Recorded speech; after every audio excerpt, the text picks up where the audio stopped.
But please join me in welcoming our keynote speaker today, ladies and gentlemen, Dr. Jordi Suari.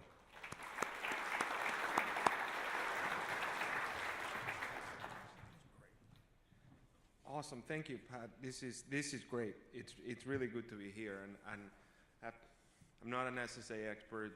My first time here, so I don't know a lot of you, and you guys cared me for many years. I was the enemy, you know. Wherever I went, I had to answer a question about how are you going to figure out the debris problem? And I'm like, what problem? We've launched 3 satellites, but that's not quite the case now. But at the same time, everybody is working a little better together. So let me give you a little bit of background. So when we were at Cal Poly, we created this standard with Bob at Stanford. And we've been maintaining that standard since then and developing our own CubeSats. And then we've done a lot of launch activity. And that has been a really important learning experience for me and a learning opportunity, not just because we get to see all the different satellites that people are building. We go through all their problems and our problems, getting these devices onto launch vehicles.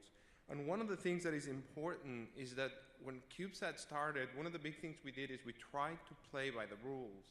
One of the failures that university satellites had at the time is we would go to launch vehicles and say, oh, put me as a secondary.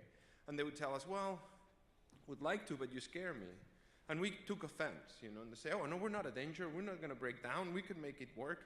And we finally realized that it's their rocket. They can do whatever they want with it. Antagonizing them may not be a good idea to get launched. So we decided, well, if they're worried about our satellite breaking apart, we'll put inside a box. You know, we'll do whatever they want us to do to make the launch something that they're comfortable with. And one of the things I want to emphasize is that the community, the CubeSat community, the small sat community, we take that approach with a lot of things. You know, if people are worried about propulsion, for many years we said, okay, we won't fly propulsion. We'll take it out of the picture. We don't want big RF. We'll take it out because we want it to fly, and we want to be good citizens. Sometimes we don't communicate that very well. Sometimes other communities don't listen to us, but I think overall we try our best. The other thing that's important is what's happening at TIVAC. We started as a small company, and I know in the things it says I'm the CEO. That thing is way too big for me to understand. We have much better people than myself running it now. We started with 5 people. We're over 40. We have locations in the US and Europe. We're still a wholly owned US company. But we provide complete satellite solutions from the time you come and you say, I want to get this data point, to the point where you operate that satellite and download that data. And that's, again, a huge learning opportunity to see what's happening through the entire process and what's happening at the very high end of technology. We're really looking at state-of-the-art small sats, the levels of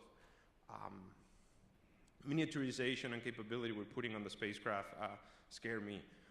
So it's really good. And we go all the way from 1 use to bigger than 12 use systems. So it gives them an opportunity to kind of see what's happening in small sats and more general than just CubeSats.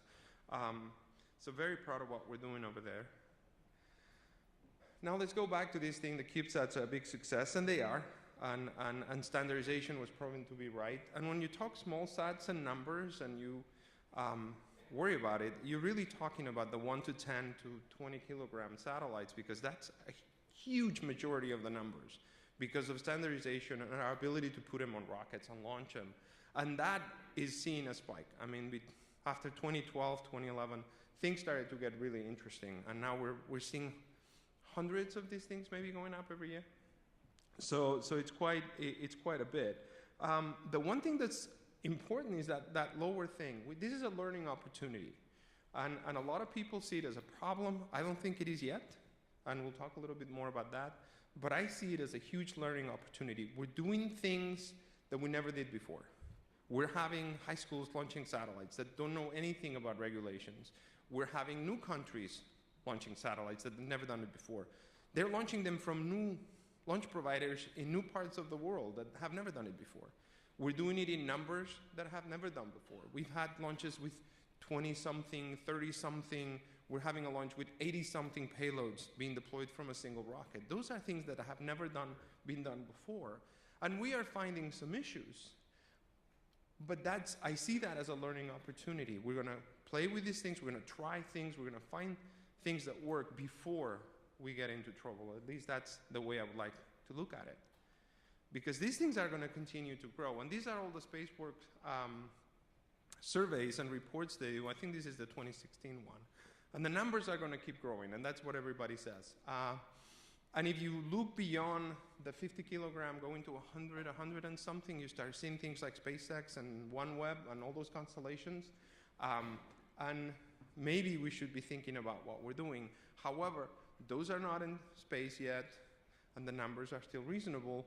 And this is the time to learn. Before those constellations go up and start doing the next level of large numbers of small spacecraft, we can learn a lot of things with the capability we have right now. And I think that's, it's very exciting because CubeSat started as a learning opportunity for universities and university students. And what we're finding is it's a learning opportunity for the community as a whole. The entire aerospace industry is learning things because of the ability to put numbers of these things up in space. Okay, so let's put it out. That's the fear, you know, Wally trying to get out of Earth orbit and crashing into all the garbage that's in orbit. But I think the big problem I have is that people think of small sats as these out of control people. There's this rogue activity that's going on the side. They don't know what they're doing. Just shut them down. And that's completely untrue. The majority of small satellite developers and operators are or want to be good citizens. Sometimes they may not have the tools to do that. And that, I think, is one of the problems we need to address. But let's put things in perspective a little bit. And this number changes every week or two, so it's very hard to stay on top of it. But it's a little over 400 CubeSats have been launched. How does that compare? Why is that big? It sounds really big. I mean, I'm so excited. But that's the ASAT event. That's a much bigger number. That's Cosmos Iridium. Again, a much bigger number. Even the DMSP satellites, I found some data that said that they produce a bunch of debris from things they've done. So the number is not really big. The other thing that's important is that most CubeSats, and I'm saying most meaning more than 90%, regardless of what Space News like to report, meet the 25-year guideline. And the few that don't happen very early in the program when the guideline wasn't in place, or are launched from outside the United States. So in the US, 100% of CubeSats being launched right now at least meet the 25-year guideline. Most of them, or many of them, are much lower. They're probably below 10 years, maybe even below 5 years. The other thing that a lot of people don't realize is that lots of CubeSats have re-entered already. And I was trying to figure out how to figure out an exact number, and I couldn't, but I know for a fact that over 100 of those 400 were deployed from space station. And most of those are not in orbit anymore. And many of the ones launched on expendable launch vehicles are not in orbit anymore either. So the number of launch satellites and the number of satellites that are actually in orbit are not the same. So we have to put that number in perspective. Now, we do have some real challenges, and that's something that we have to address. They're difficult to track because they're small, although the JSpot guys are really amazing, and they can find us every time. It just takes a while, and it's not ideal. And it's even harder to identify who's who. That is actually a big challenge, especially when some of the satellites don't work, which was more popular or more common when we were starting to launch these things. It's hard to identify. We have small systems, and we also have these large cluster launches that we haven't done before, with large numbers of spacecraft crossing tracks and just moving about in orbit, and it's hard to pinpoint who's who and where are things moving, and that is a challenge. But the big problem I see is the lack of coordination. The launch community just decides how we're going to put the satellites out. Nobody gives us a guideline. Nobody tells us what to do. And remember, a lot of these people are new players. They have no experience. We're doing things that haven't done before, so we're trying our best, but we just do what we can, and there is no clear guidelines, and that's really something that I have in like 4 or 5 slides, because it's a huge issue, that if you are somebody in Peru that's building a satellite, and you want to put a propulsion unit on it, where do you go figure out what's a good idea and what's not? And right now, I get a lot of those phone calls. You know, it's like, hey, we're thinking about building a satellite. We want to do, what do you think? But that's not a very effective way of transmitting our wishes for good citizenship in space to the community. The other thing that's very important is that the state of the art is becoming available globally. Before, there were a few things you could go buy. You could make your little Sputnik. Now you can go buy full attitude control systems, propulsion, EP, chemical. It's all like a credit card and a click away. And that means anybody can do that. So that the chances that we'll have people doing things that we consider a problem is growing, unless we tell people that that would be a problem. And the other thing that's interesting is propulsion is this double-edged sword, because a lot of people freak out and they say, oh my God, CubeSats are going to have propulsion. They're going to just be flying all over the place, you know, this swarm of crazies. But at the same time, I have other people that say, you really need to put propulsion on these things so they can deorbit, you know, and it's very important. So figure it out, people. No, we're going to try to do the right thing, but everything is good or bad depending on how you look at it. And we have to get those guidelines out and make it clear. The other thing that's important is we're getting into really high-end spacecraft. I mean, these are some of the things we're doing at TIVAC. We have a nanosar spacecraft that's like in the 50-something kilogram range to do synthetic aperture radar. We have a JPL radar mission that's down there on the bottom. And if you look at that opened up spacecraft, that CPOD, that's our proximity operations mission. And that spacecraft has one UO payload, all those cameras in the front. I think I have them right there. We have a propulsion unit, and we have a full 3-axis stabilized bus, all in a 3U CubeSat. That's an incredible amount of capability that today you can put on these small spacecraft. And they're doing real missions. And what that means is, for these high-end crew, there's no reason they cannot meet standard spacecraft rules. We're getting there. We're really sophisticated. Just throw the rules at us and put them out there and say, this is what we expect people to do. And that will get rid of a bunch of the satellites that people may be concerned about it. There are clear improvements we can do. There are some technology improvements we can do. We can improve the orbiting systems. And that's, that picture on the bottom is LightSail. And that was, I think, 32 square meters out of a 3U CubeSat. It's a humongous drag device. When we deployed, we came down in a day and a half. It was really spectacular. But we can do things like that, and people are working on those. So the technology is there to change the lifetime of this spacecraft. We also can put tracking aids on the spacecraft. People are working on RFID systems, laser reflectors, and other systems. The only issue with that is, and this is actually interesting, is some of those things are ITAR controlled, because they have to do with the fence and the radars and how those things operate.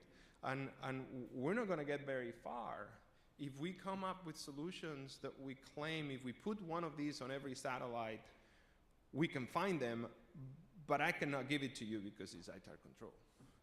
That's completely counterproductive. We really need to find a way, if we want a solution that we want everybody to carry, that solution needs to be available to the world.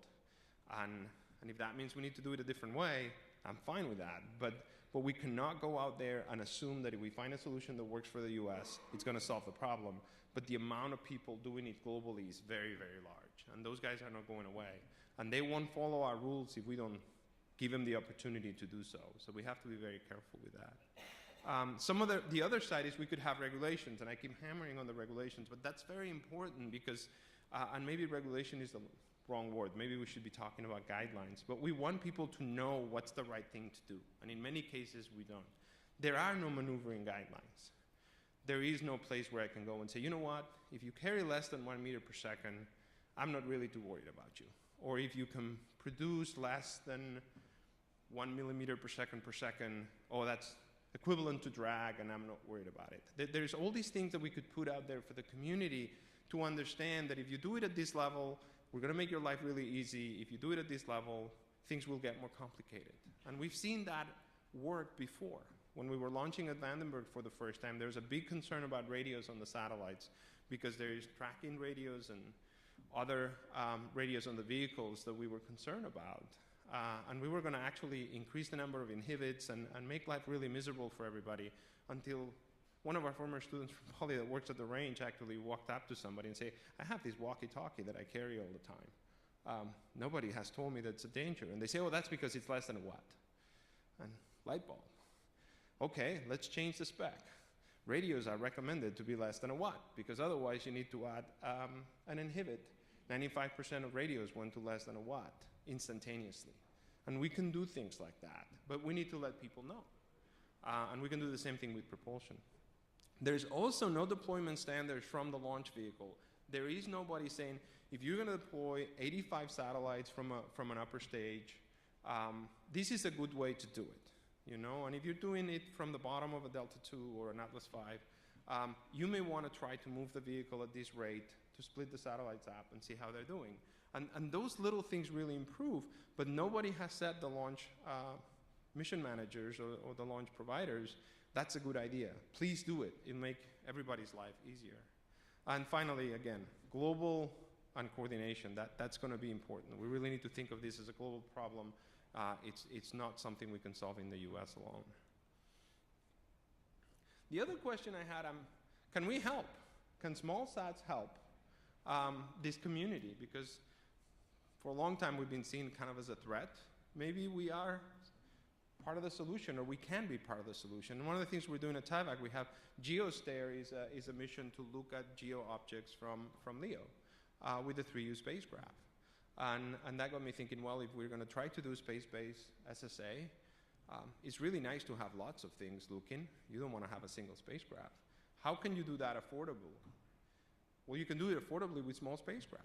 So maybe that's where your fleet of SSA sensors in space should come from. And you can put them in low orbit, and you can be a good citizen and have the right lifetime and put the orbit devices on them, but they can really help you find everybody else. And that's something that maybe it's easier to do with smaller spacecraft than it is with larger spacecraft. The other one that I thought about is everybody's talking about active debris removal. And I see all these space agencies coming up with this $250 million mission to go pick up an upper stage and bring it down. And that's not going to work. We cannot do it at those prices, but we could do it with lower cost systems. Our CPOD mission, we're going to have 2 spacecraft, they're going to find each other, they're going to dock, they're going to play around and demonstrate a bunch of capabilities. There's no reason one of the spacecraft couldn't go to another spacecraft and use its propulsion to help it deorbit or lower its lifetime significantly. The Swiss University in Lausanne is looking at cleaning up their first spacecraft, using their next CubeSat and going and grabbing it and bringing it down. And again, we're in that mode where how are you going to do this affordably? How can you do this with 100 objects or 500 objects? You cannot do it with this spacecraft. The cost is too high. But small satellites can come in and support that and help. So I think it's important for this community to look at small satellites, not just as a nuisance that places lots of objects for me to track, but maybe as an opportunity to find new solutions to the problem that cannot be accomplished with larger, more expensive spacecraft. So some conclusions, and I'm just trying to set up our conversation, but the numbers are not that bad yet. When you hear, 4,000 satellite constellations and things like that, maybe that's a different story. But right now, we're not in crisis mode. The professionals are following the rules if they exist. If there is no rule, it's impossible to follow it. And the amateurs try. For the most part, the universities, the new players, they will try to follow the rules. The big problem is a lack of guidelines. We have some challenges, but the technology is available. It's an issue of implementation, not of discovering a new gadget or finding a new technology. I think things are available, we just need to use them. And then we need global guidelines. Global guidelines. I'm just saying that a bunch, but that's really, really important. I think they can help. I think small satellites can really be part of the solution. And as they get better and more capable, they'll be an even better option for solving those problems. And then the last thing I want to say is that we are in a learning period. This is a time where we're being faced with all these new challenges that we never had before in a relatively constrained and benign environment. launching a couple hundred satellites. The numbers are not crazy. Most of them are going to orbits where we understand what's happening. But we're finding our problems. We're finding the areas where we're lacking in technology, in regulation, whatever it is. Let's use this learning period to be ready when the numbers come up to a point where we may have a problem. Let's figure out, how do we track small systems with optical satellites? We're actually launching satellites that we're measuring their optic characteristics before we launch in the CubeSat community to help people track them and see if we can identify them. We're doing things to try to learn. So I think we really need to focus on that instead of focus on the negatives. Use this as a learning opportunity, and then we'll be ready for what's coming, whatever that may be. And I think that's my last slide. So thank you so much, and we'll see how it goes.